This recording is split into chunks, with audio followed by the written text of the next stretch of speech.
Excuse me. Fuck.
It felt like the Luna Oi interview with Hakim was pretty shallow.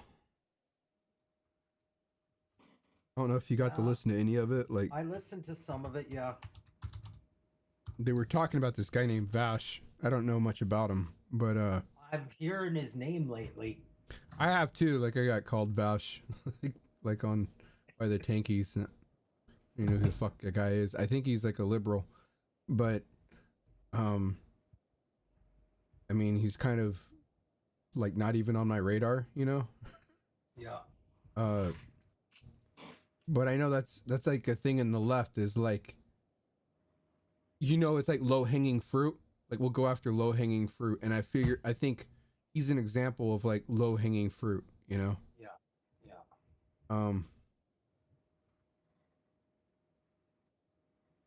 I mean, I understand what they were trying to say and stuff, but I mean, right. We really got to take history into account. I mean, we gotta I mean, we have to be accountable. Have to be critical and accountable to states that, you know, that may have good intentions, but you know, I mean, the same thing happened to the, you know, with the USSR and stuff. Yeah, so, good intentions doesn't mean shit in politics. Yeah, I mean, because if it was all about good intentions, we would sometimes think, oh well, like the United States is full of good intentions. Yeah. Right? I mean, yeah. So, I mean, yeah. Yeah, I felt like things were a little bit shallow, and I'm not gonna say it on the show, but I felt like Hakim was kind of fawning over Luna, and there's just nothing that really irritates me more than like a kiss ass. Yes. You know? Yeah, I mean, he's from Iraq, right? Yeah, I guess so. I don't know. That's what. Yeah, he's from Iraq. So. I mean, I don't care where they're from. Yeah, I know. I know. I'm just like. I mean, a kiss ass is a kiss ass. You know, it's like every country has them. No, yeah.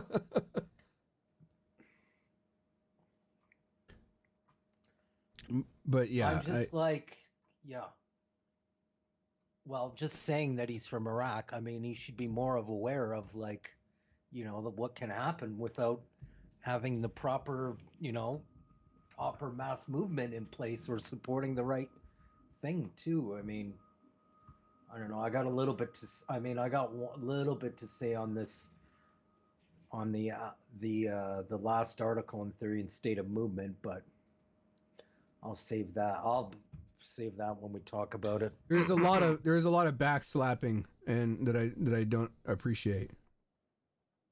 You know, and it happens in the Marxist community a lot. There's a lot of like, you know, backslapping and like patting ourselves on the back for like no reason at all.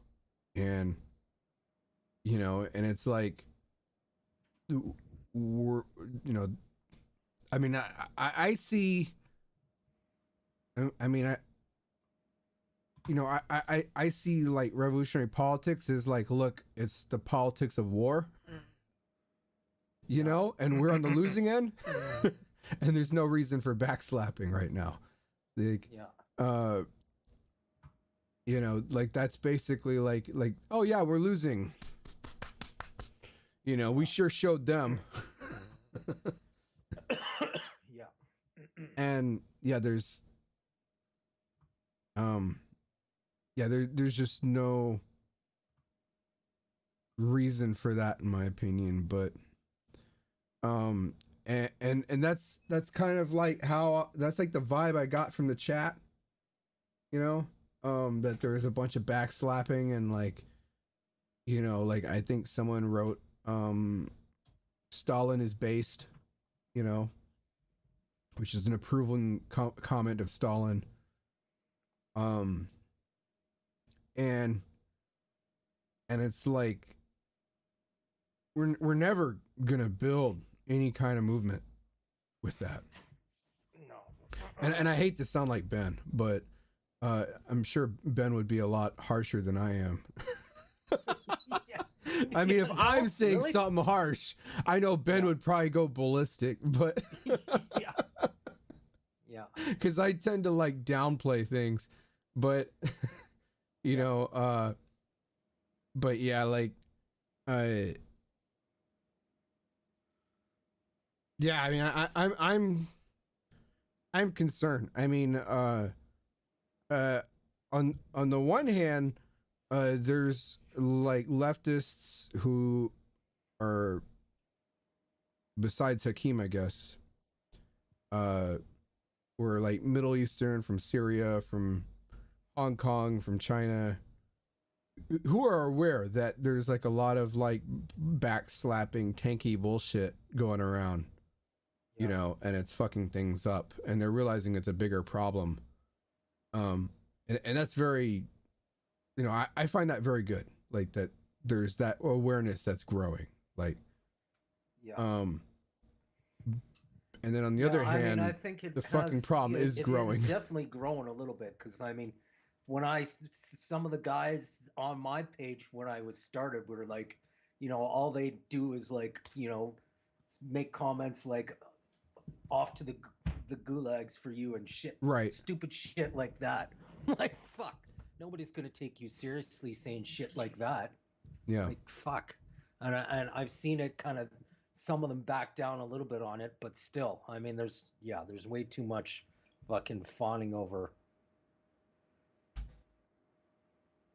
Yeah. Fawning over Stalinism, basically. Yeah. Anyway, we got a show. It's we've got 10 seconds here on the clock, Andrew.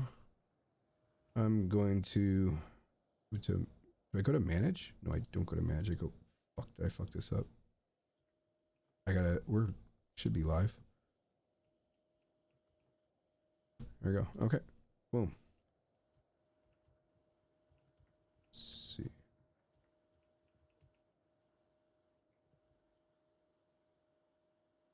Oh, that's not good. Well, where the fuck are our NDIs?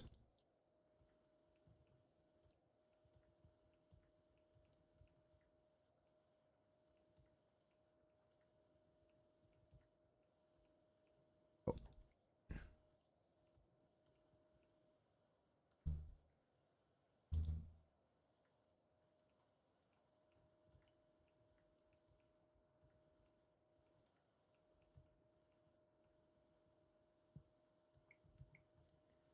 Let me fix this other one. Let me just fix this other one too real quick.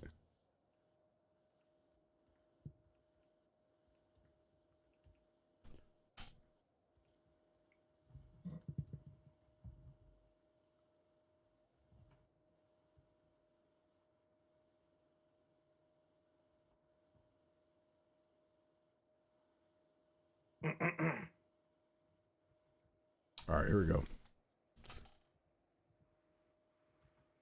Hello, I'm Art Francisco. And I'm Andrew G. And this is the Marxist Line. To learn more about the Marxist Line, please check out Reddit. We have a subreddit at reddit.com/r/Marxist_USCA. Anybody's pretty much welcome to post. It's there for the Marxist community. And yeah, did you see the countdowns on? I don't know if we're no, that's a delay. Oh, that's a delay. It should be a delay. Because yeah, it's been on there for a minute, but refresh. Oh, there we go. My bad. Okay. All right. So this week in current events, we got a video by Foreign Language Press. I believe it's just discussing guys from the Philippines, and discussing it. It's a book launch for Operation Green Hunt, which is actually about that's about India, CPI. Okay, because there was a guy on there that was I don't know. Yeah. There was a guy from the Philippines who introduces the author. Okay. And and we'll also talk about Luna Oi's interview with Hakim, another YouTuber, talking about communist gossip, I think, and as well as new podcast by Cosmonaut, and the statement.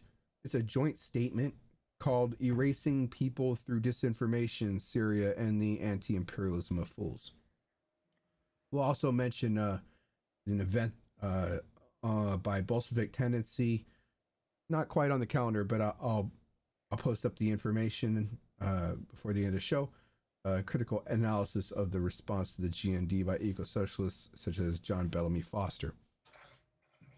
So with that said, let's hop into it. Yeah, so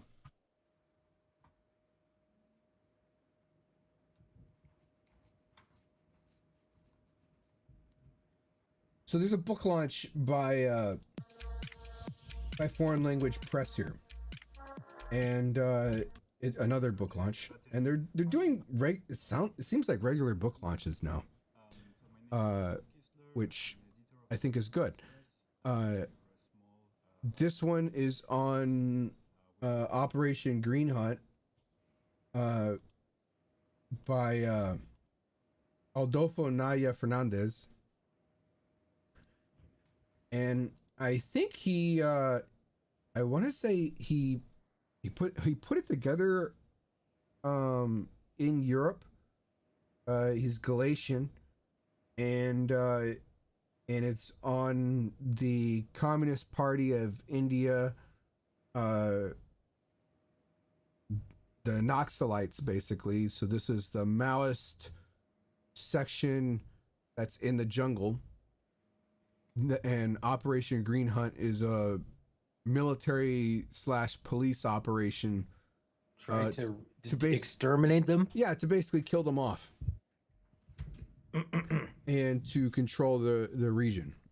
And so that's what this is about. And not a whole lot is in the interview. I mean, the interview is basically more of it's less of an interview. It's more of like a statement by Fernandez that basically says this is a genocide, and that this operation's to wipe them out. I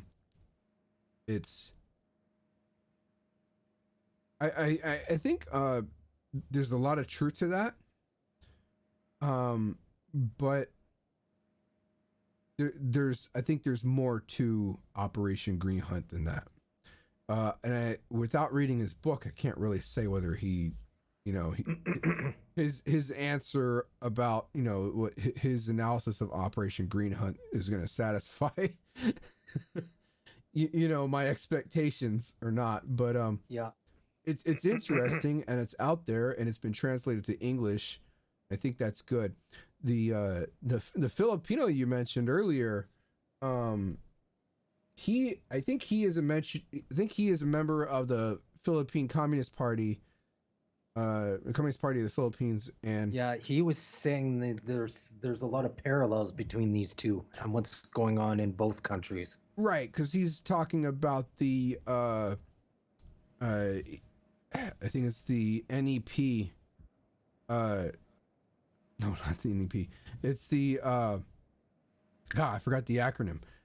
Basically, there's Philippine guerrillas, Maoist guerrillas as well, and they're also doing a tit for tat skirmishes against the Philippine army. Mm-hmm. So I think, yeah, he's probably right that there's some parallels here. Aside from the fact that, yeah, these are both like basically Maoist factions, right? And they do occasionally share like short statements of support for each other, as far as I've seen. So there's that as well. So yeah, interesting announcement about the book launch. It's in English, and that's being published by Foreign Language Press. You can probably pick it up on their website. The link for the interview is in the show notes. Cool. Okay, so Luna Oi. It's hard to believe that Mint Mobile can be good. Sorry about the advertisement. I'm stuck on it. So, as Mint's new owner,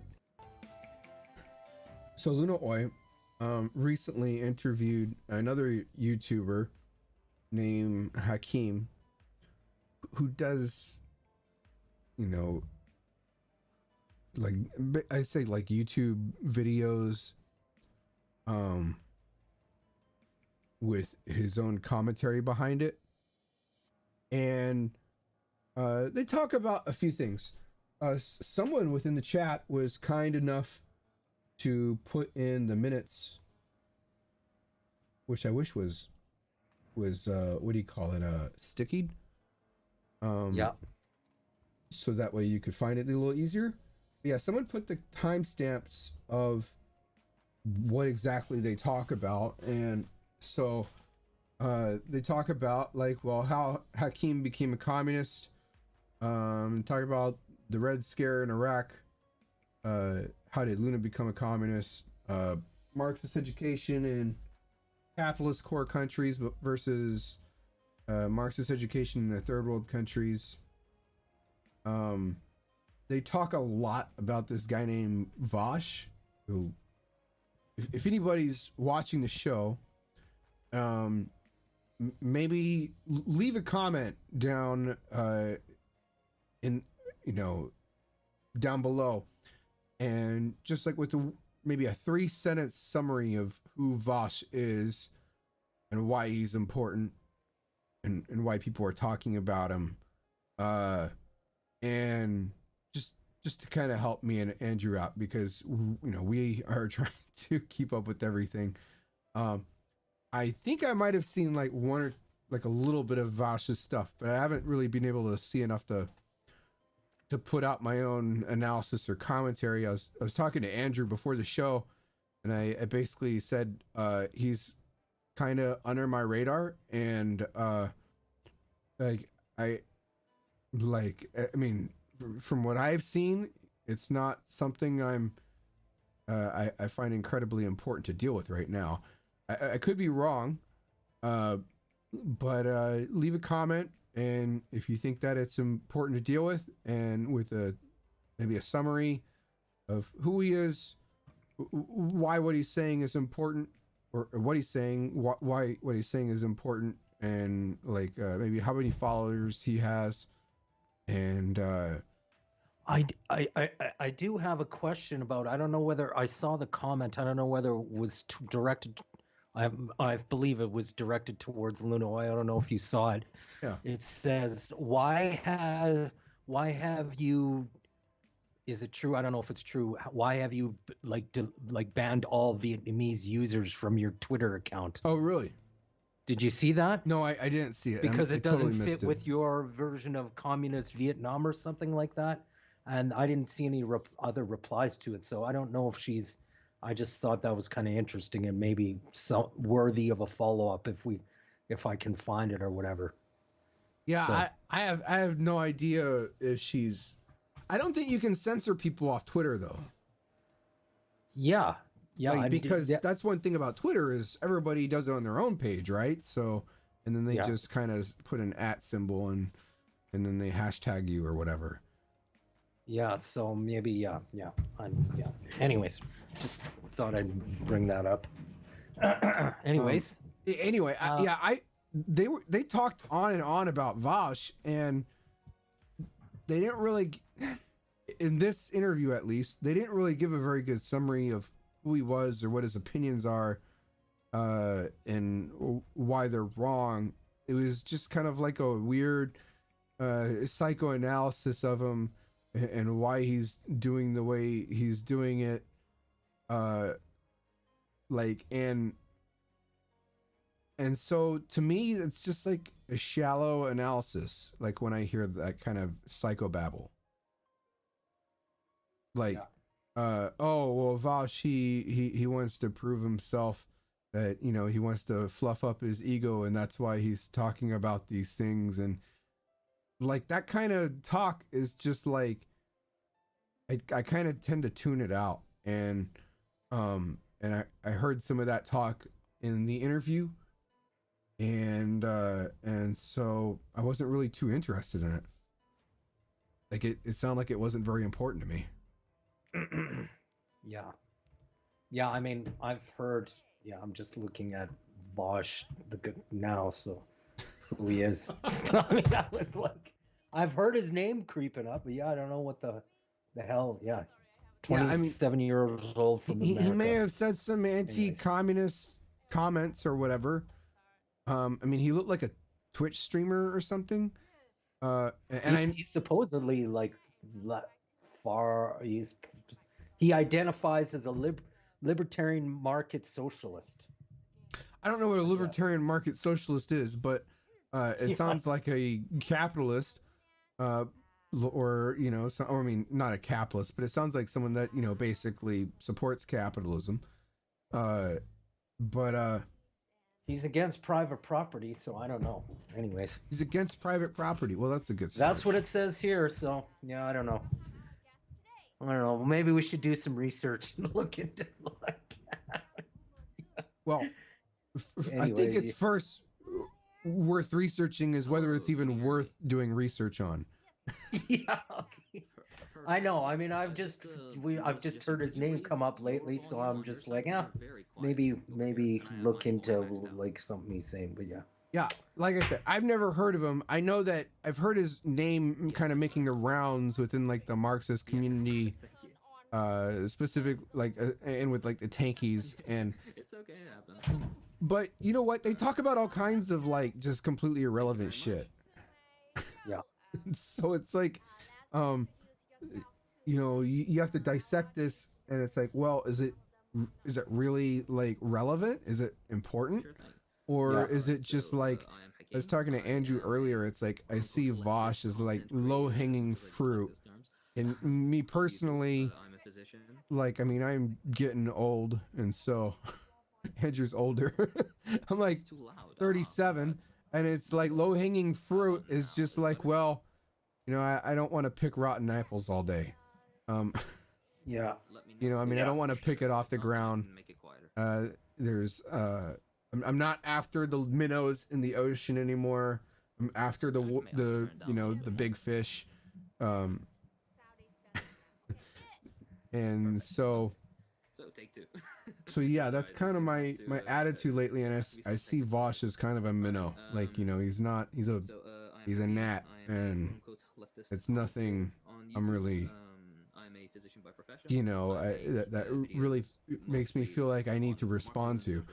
I discuss either and current events or like historical anyway, events, theory, or just all right, yeah. So any other things worthy of mention here? That's who I am.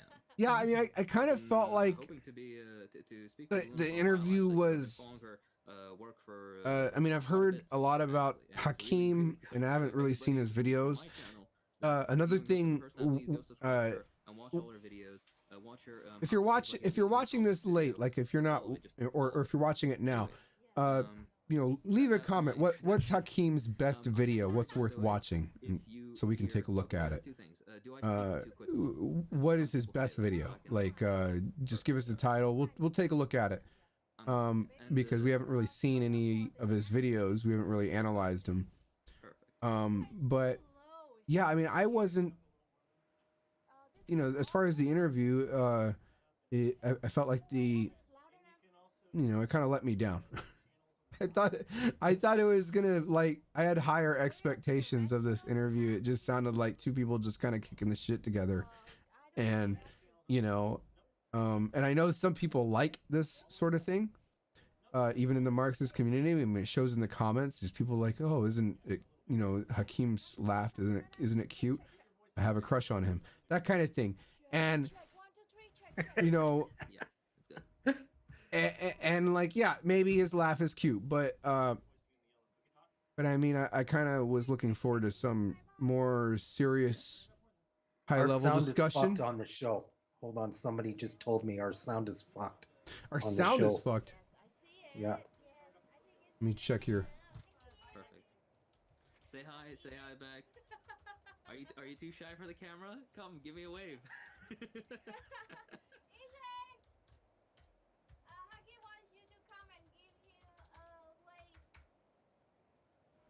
Let me see if I can fix that.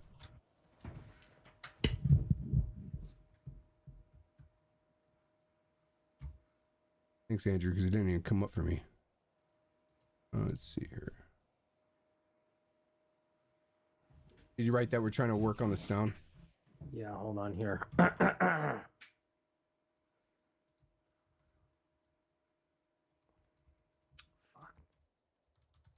Shouldn't be fucked. Should be fine.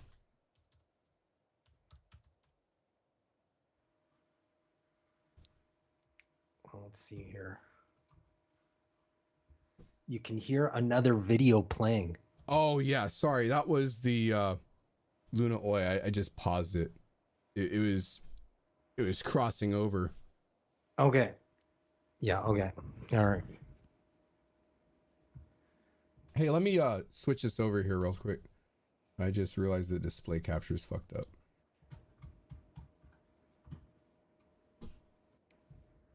Yeah, so anyway, this is the interview with Hakim, and anyway, the expectations kind of let me down on this one. I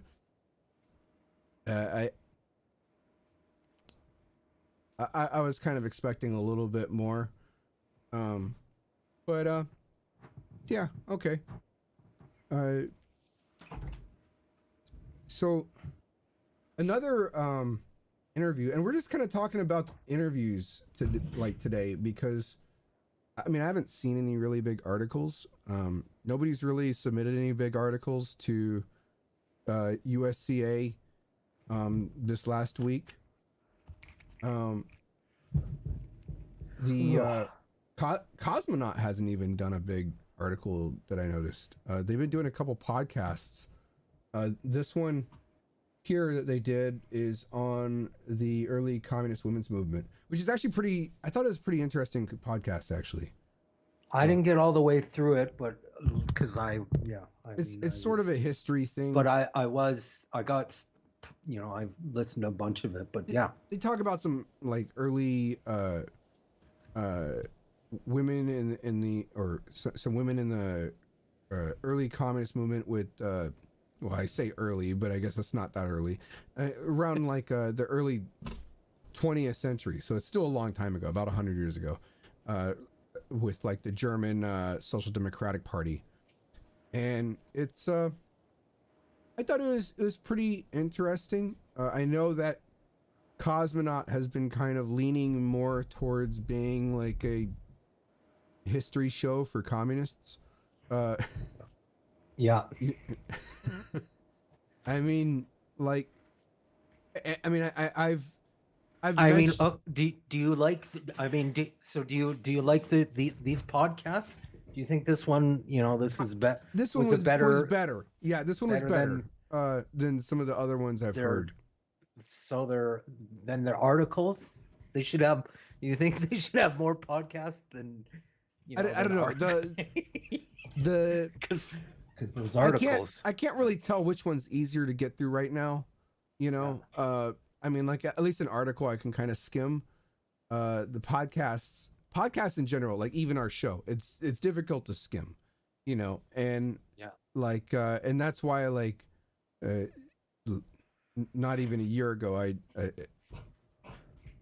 made it a point to Andrew. I was like, look, we gotta like cut this show down to an hour. We were going way over an hour, like 2, 3, 4 hours when we first started this thing.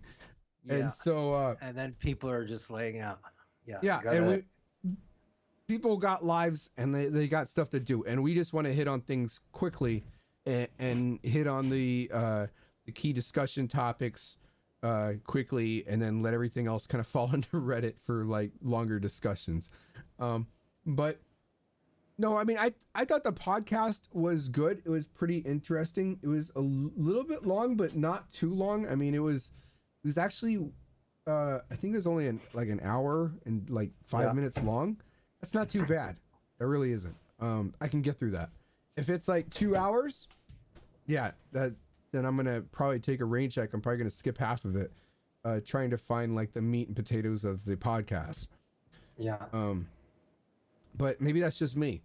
I thought it was interesting. It was interesting that there's like contradictions within the early women's movement, which is also like the early feminist movement in the like Social Democratic Party of Germany and like in Europe, and how there is like these there's basically different camps. Like there was kind of like there's an abortion camp, and there was like an anti-abortion camp, and it was interesting how like there was like a whole like dynamic of trying to push for certain things, like those women that were pro-choice and basically wanted abortion rights, and how they were trying to be mindful of the sensitivities of the other camps within the movement. I thought that was pretty intelligent and mature, and it's good to hear that kind of thing, because I mean, as far as the history lessons, I think that's probably one of the biggest takeaways.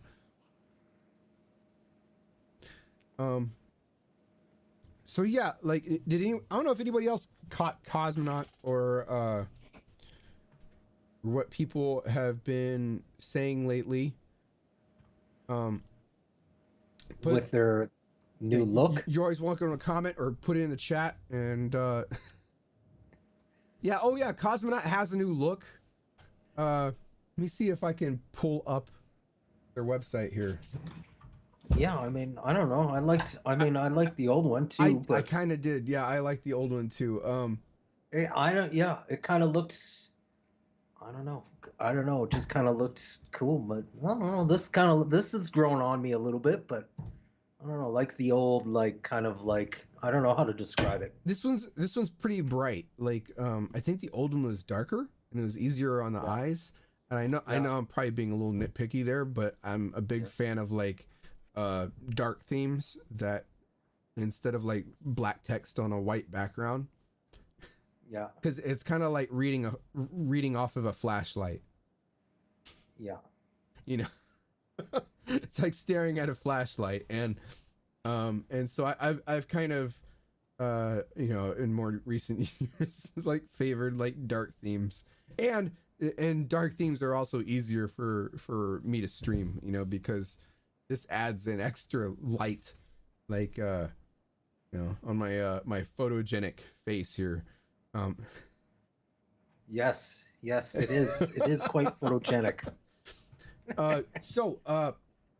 They have a new look. I don't know. It's okay. I wasn't sure if this was Cosmonaut at first, but I realized that they just got a new look on it and they didn't tell anybody. So let's move on. So the star of the show today, this is actually probably the most interesting statement article that we've that I've come across in the last week. It's an open letter. This was sent to me by Leila Shami. She's the Syrian author and scholar. She wrote Burning Country.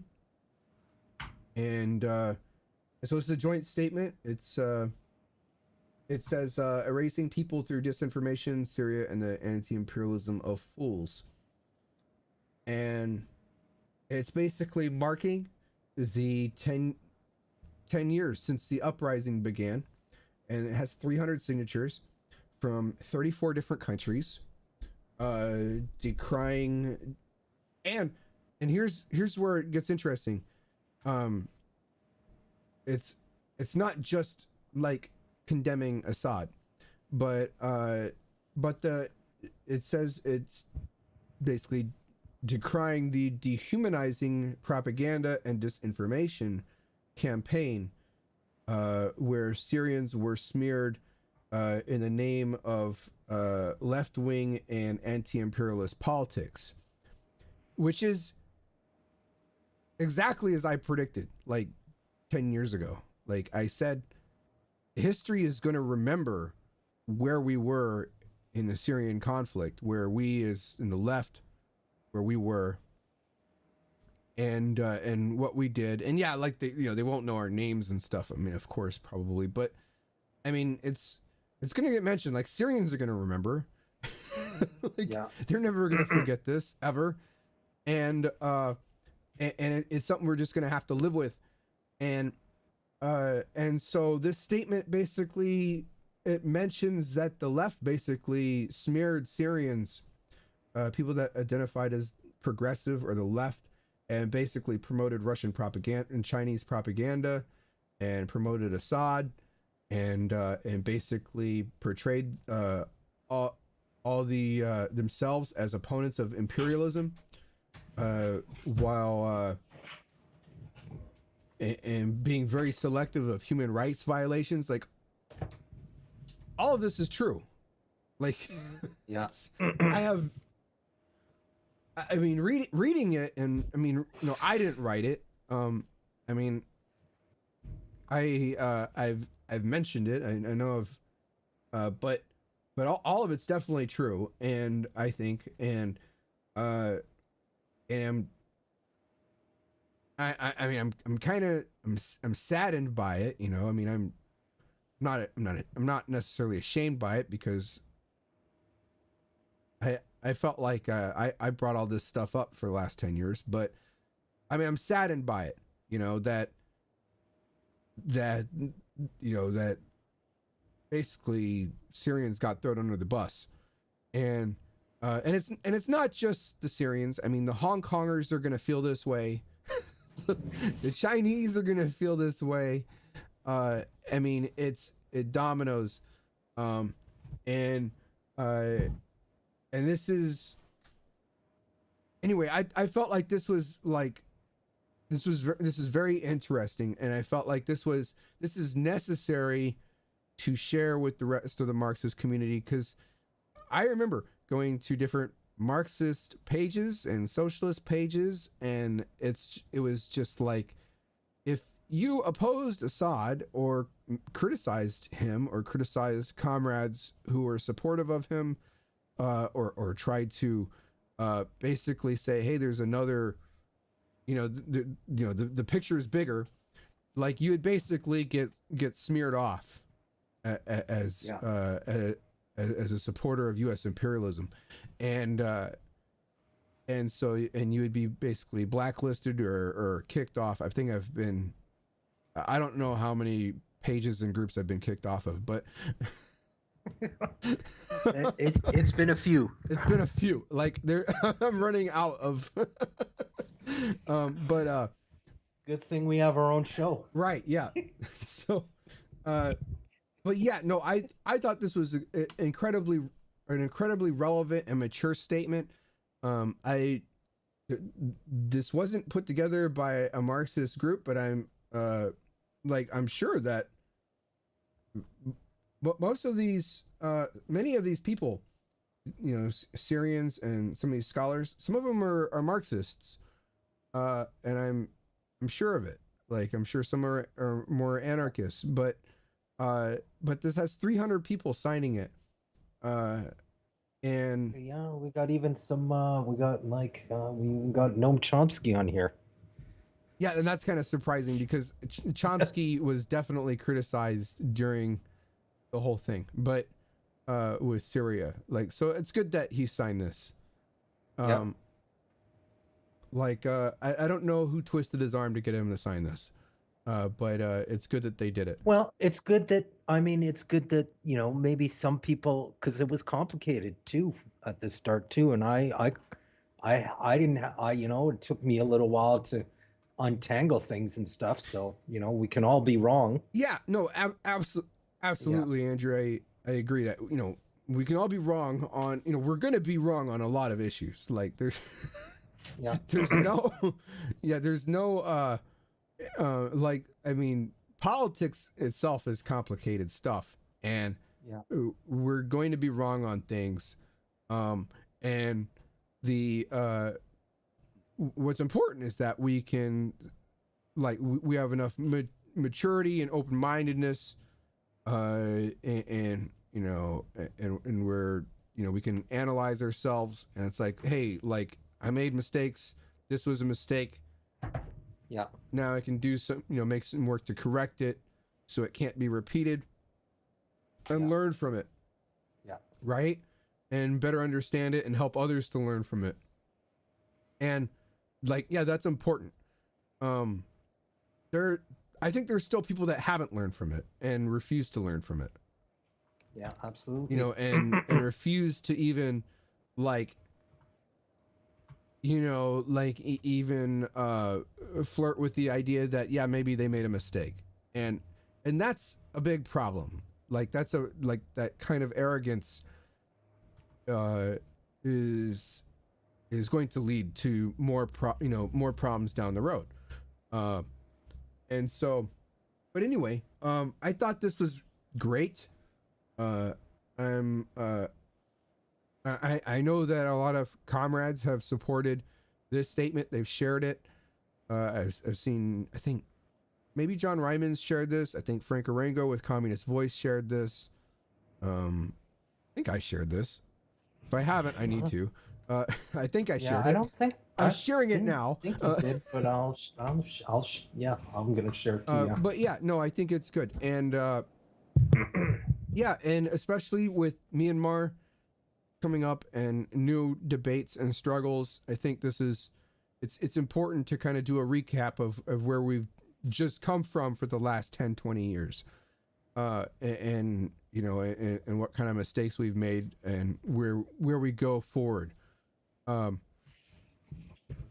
yeah, and so I guess I should say, moving on. Do you have anything to say on this that I missed, Andrew? No, that's Art's carrying the show this week, kind of more, because I've been out of it the last few days. So thank you, Art, for that. But yeah, I'm pretty much in agreement with that. So yeah. Okay, so last before we close the show out, that's coming. Oh, that was on Sunday. This was Sunday. My bad. I thought that this was coming up. I was totally wrong. This was like Sunday in the morning before our show. This gets me every time. Yeah. These time zone issues. So I guess they already did their show. I don't know if they have a video of this.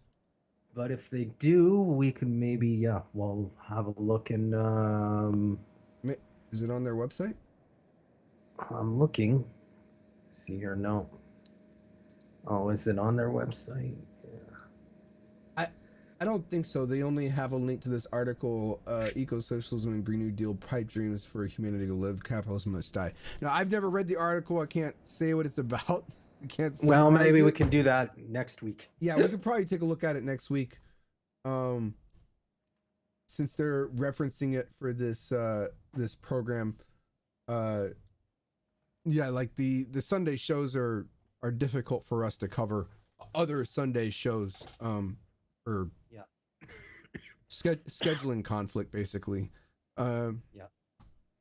So yeah, I think that just about does it for the show. Yep. Does anybody thanks for have any news, or if there's What's any that? if there's any news or articles, discussions, leave it in the comments. If you think Vosh is worth talking about, you want us to cover that, like, leave it in the comments. We do read and listen to feedback. We think it's really important. That helps us to push the direction of the show along.